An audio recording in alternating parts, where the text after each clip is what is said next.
Good morning बच्चों। आज हम आपकी पुस्तक क्षितिज का तीसरा पाठ उपभोक्तावाद की संस्कृति करेंगे। ये पाठ के लेखक हैं श्यामाचरण दुबे। तो आइए पहले थोड़ा सा हम इनके जीवन परिचय के बारे में जानते हैं। श्यामाचरण दुबे का जन्म 1922 ईस्वी में मध्य प्रदेश के बुंदेलखंड जिले में हुआ। कहाँ हुआ?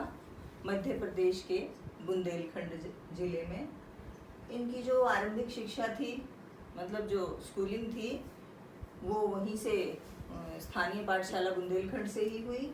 फिर इन्होंने नागपुर विश्वविद्यालय से मानव विज्ञान में पीएचडी की और ये समाज और समाज में होने वाले गंभीर विषयों पर इन्होंने लेखन किया। आजीवन मतलब पूरा जीवन ये पढ़ाने का काम करते रहे। इनकी रचनाएं हैं मानव और संस्कृति, समाज और भविष्य, भारतीय ग्राम, संक्रमण की पीड़ा, समय और संस्कृति। साहित्यिक विशेषताएं क्या रही इनकी? ये महान समाज शास्त्री के साथ साथ साहित्यकार भी थे। समाज शास्त्री मतलब समाज के विषय जो उस समय ज्वलंत मुद्दे होते हैं, ज्वलंत विषय होते हैं, उनके बारे में जब कोई लेखक लिखता है तो हम उसे समाज शास्त्री कह सकते हैं। समाज के उत्थान को लेकर, गंभीर जो विषय होते हैं उनको लेकर, और आधुनिक जो दिखावे की दौड़ हो चुकी थी, अंधानुकरण करना, इन सब बातों का ये विरोध करते थे। ये कहते थे कि समाज में सभ्यता और संस्कृति का होना बहुत जरूरी है। तो ये इन्होंने अपनी सारी रचनाओं में परिवर्तन, जो ऐसे परिवर्तन हैं जिसकी वजह से हमारी पीढ़ी, जो आने वाली पीढ़ियां हैं, वो गिरावट की तरफ जा रही हैं, तो उनका विरोध किया इन्होंने। भाषा शैली इनकी बहुत ही सरल, सहज और स्वाभाविक रही है। अपने लेखों में इन्होंने मुहावरे, लोकोक्ति आदि का विषय के अनुकूल काफ़ी अच्छा प्रयोग किया है। और 1996 ईस्वी में इनका देहांत हो गया। तो ये तो था इनके बारे में थोड़ा सा इनका जीवन परिचय। आप लोग अपनी बुक्स में से अपनी कॉपियों में लिखेंगे भी और याद भी करेंगे। अब आते हैं हम पाठ पर, उपभोक्तावाद की संस्कृति। देखिए, पहली बात तो पाठ के नाम से ही हमें ये होना चाहिए कि उपभोक्ता क्या है। समझ रहे हैं आप? देखिए, जैसे कोई भी सामान जो अब क्या है, मेटलिस्टिक एज बोलते हैं, मतलब सामान बनाने की, उत्पाद बनाने की होड़ सी लगी हुई है हमारे देश में। और हम भी क्या करते हैं, हमें भी सारी चीज़ें चाहिए और फिर हम उसका इस्तेमाल करना। तो जो कोई किसी भी उत्पाद को खरीदता है और उसका उपभोग करता है तो वो उपभोक्ता हो गया। समझ गए? यानी कि कोई भी प्रोडक्ट, कोई भी वस्तु जब बनाई जाती है, बहुत फैक्ट्रियाँ खुली हुई हमारे यहाँ, बहुत सारी, मतलब कोई भी ऐसा सामान नहीं है जो आज की डेट में हमारे देश में नहीं बन रहा। तो ये अंधा दौड़ जो सामान को बनाने की, और फिर क्या मान लिया, उस सामान को बनाओ और फिर ज़्यादा से ज़्यादा जो बनाएगा वो तो बेचना चाहेगा। फिर क्या है, जो बेचेगा तो उसको जो खरीदने वाले हैं वो जितना भी सुख है जीवन का, वो सिर्फ इसी को समझ बैठे हैं कि जो नया नया सामान बन रहा है और वही सब कुछ है, अगर वो हमें मिल जाता है तभी हमें सुख प्राप्त होगा। तो इस पाठ के माध्यम से यही बता रहे हैं लेखक कि उपभोक्तावाद की संस्कृति कैसी होती जा रही है।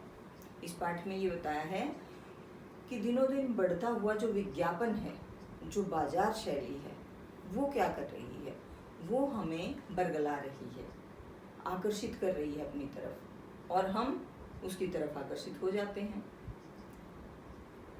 जितना भी उच्च वर्ग है उसको तो कमी नहीं है पैसे की, और जो मध्यम वर्ग है वो भी ललचाता है फिर उस चीज़ के लिए। अब देखिए, कोई भी आपके अड़ोस पड़ोस में अच्छी लंबी गाड़ी आ जाती है चमचमाती हुई, तो कितनों का मन करता है मुझे लगता है सबका ही मन कर जाता है।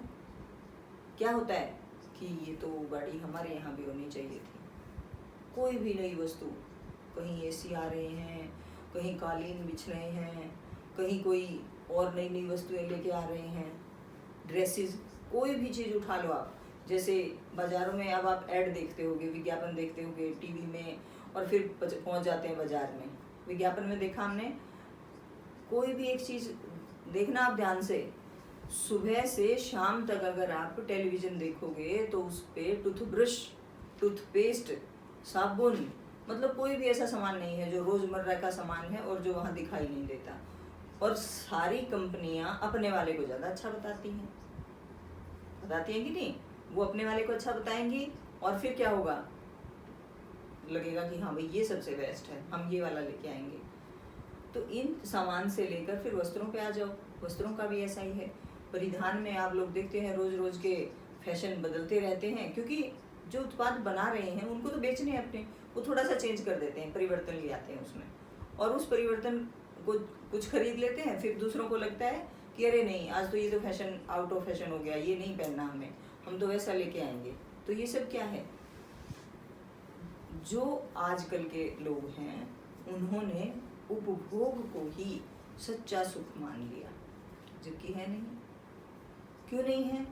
क्योंकि जिनके पास पैसा है वो तो आराम से खरीद सकते हैं, वो इसका फायदा भी उठा सकते हैं। और दूसरा काम क्या होता है, वो कुछ ऐसे भी होते हैं जो ज्यादा दिखावा भी करते हैं। मध्यम वर्ग इस दौड़ में भागता है तो कर्ज ले लेता है। झूठी दिखावे की जो संस्कृति है कि भाई हमने भी ले लिया, हो सकता है लंबी गाड़ी ले लें लेकिन पेट्रोल तक के पैसे ना हो, तब भी समस्या आ जाती है। फिर हमारी युवा पीढ़ी गर्त की तरफ, गिरावट की तरफ चल पड़ती है। जो क्राइम होते हैं, चोरी, डकैती, किडनैप करके किसी को, और क्या करते हैं, पैसा मांगते हैं। किसके लिए? उपभोग का सामान खरीदने के लिए। तो इस पाठ में डॉक्टर दुबे जी हैं, जो डॉक्टर श्यामाचरण दुबे, वो यही कहते हैं कि हमारी जो पीढ़ी है इसको इस बाजार की गिरफ्त से बाहर निकलना चाहिए। इसको ये बात समझ लेनी चाहिए कि सच्चा सुख इस चीज़ में नहीं है। वस्तुओं को देखो, कितना आराम परस्त हो गया है मनुष्य।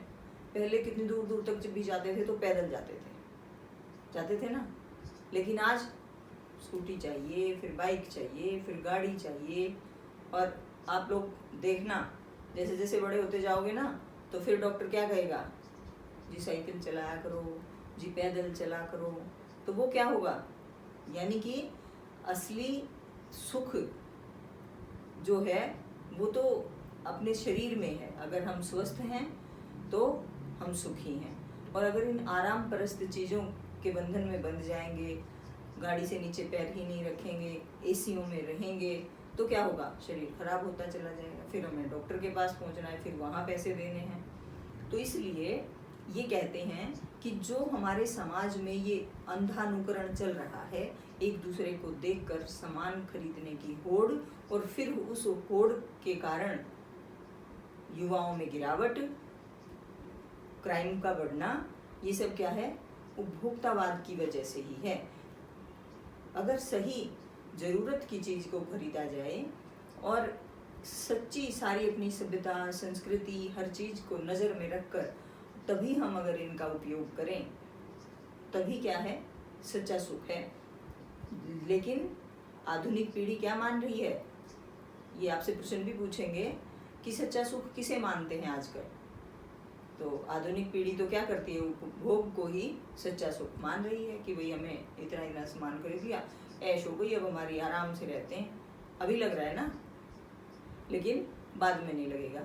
इस पाठ में लेखक ने ये बताया कि जो संभ्रांत, मतलब कहने का कह सकते हो कि ऊंचे घरानों की जो महिलाएं हैं, अगर उनकी ड्रेसिंग टेबल को जाके देखा जाए तो ड्रेसिंग टेबल पे 30-30, 40-40 हज़ार रुपए का सामान होता है। कोई कहते मैंने लिपस्टिक पेरिस से मंगवाई है, कोई कुछ कहीं से मंगवाया है। तो ये सब क्या है, ये उनको इतना हो सकता है ज़रूरत हो या ना हो, लेकिन दिखावा और दूसरे के ऊपर प्रभाव डालने की जो चेष्टा है, वो उनकी सफल भी हो जाती है। फिर आमजन भी यही सोचता है कि हमें भी यही लेना चाहिए, हमारे पास भी यही होना चाहिए। तो इसको नकारते हुए डॉक्टर श्यामाचरण दुबे हमें यही इस पाठ के माध्यम से समझाना चाहते हैं कि ये जो दिन प्रतिदिन ऐसा बदलाव आ रहा है हमारे समाज में, ये ऐसा नहीं होना चाहिए। सच्चा सुख जिस चीज़ में है, जिस संस्कृति में है, जिस सभ्यता में है, जो मानव मूल्य हैं जीवन के, उन्हीं में सच्चा सुख ढूंढना चाहिए, ना कि हमें ऐसे ऐसे उत्पाद जो रोज के नए नए बन के आ रहे हैं। कई बार तो क्या होता है कि जो जैसे अमेरिका और यूरोप के बहुत सारे देश हैं, वहाँ तो अपने मरने से पहले ही, अपने मरने के बाद का स्थान और मुझे वहाँ पे कैसे रहना है, मेरे लिए वहाँ पर क्या क्या करना है, ये भी तय कर लेते हैं। क्या चीज़ है ये? मरने के बाद कोई देखने आता है या किसी को कुछ पता चलता है? आज देख लीजिए कैसे हालात हैं आदमी के, कैसे कुछ काम आ रहा है? कोई भी उत्पाद काम आ रहा है? कुछ काम नहीं आ रहा। देखा है आपने कभी टेलीविजन में, समाचारों में देखा है कि एक सुरंग खोद के और कितने ताबूत, मतलब जिनमें शव रखते हैं, वो 3-3 4-4 एक दूसरे के ऊपर ऐसे लगा के, जैसे मिठाई की दुकान में डिब्बों को लगा देता है हलवाई, ऐसे आदमियों की लाशें लगा रहे हैं। आज इस बीमारी की वजह से मानव को कुछ तो समझ में आ गया होगा कि सच्चा सुख क्या है, किस लिए हम लोगों को घरों में रहने की हिदायत दी जा रही है कि बच जाएं। बचने के बाद ही कुछ है, अगर जीवन है तो सब कुछ है। जो जीवन मूल्य हैं वही धीरे धीरे आ रहे हैं। यही कहा जा रहा है ना कि ये घंटा योग करो, गर्म पानी पियो। अब ये ठंडा पानी कहाँ से आया? आया ना फ्रिज से, और फ्रिज में कितनी बीमारी आ गई। ठंडा पानी पीते हैं, हमारे डाइजेस्टिव सिस्टम को चौक करता चला जाता है। नहीं पीना, गर्म पानी पीना है। तो ये सारे जो क्या चीज़ें हैं, ये जीवन मूल्य हैं। अमेरिका रख रहा था, हमारे वाले भी सोचते थे कि हम भी अब कुछ ऐसा ही किया करेंगे।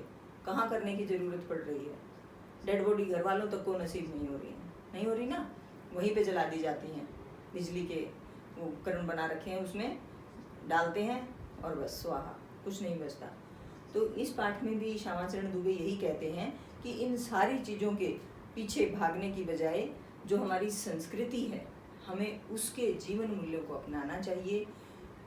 भागती हुई फैशन की दौड़ में कपड़ों के लिए, गाड़ियों के लिए, या जो सुख सुविधा के साधन हैं, वही सोफ़ा है, एसी है, फ्रिज है, इन सारी चीज़ों की बजाय हम अपने जीवन मूल्यों को ऊपर उठाएं। इससे हम ऊंचे नहीं उठते, इस सम्मान से हम ऊंचे नहीं उठते।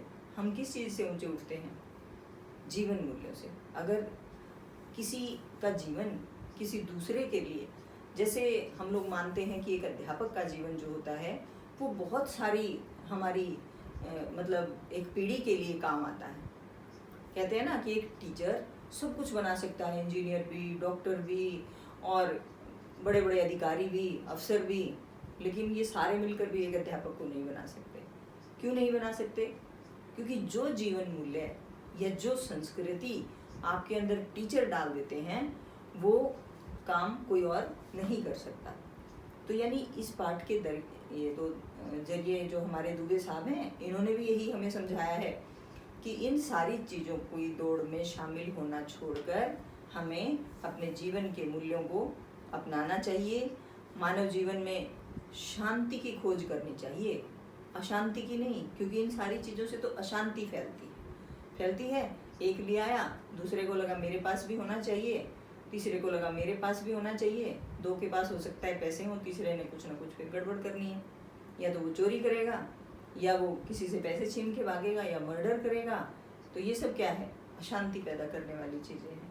तो हमें इस सामान का ऐसा दो उपयोग करना चाहिए जो हमारे लिए बहुत ज़्यादा ज़रूरी हो, लेकिन इसकी अंधी दौड़ में शामिल नहीं होना चाहिए।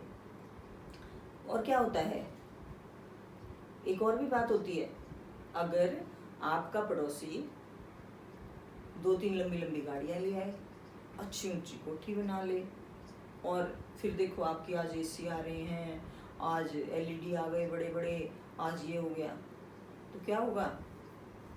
जलन की भावना भी पैदा होती है समाज में, एक दूसरे से ईर्ष्या भी होती है।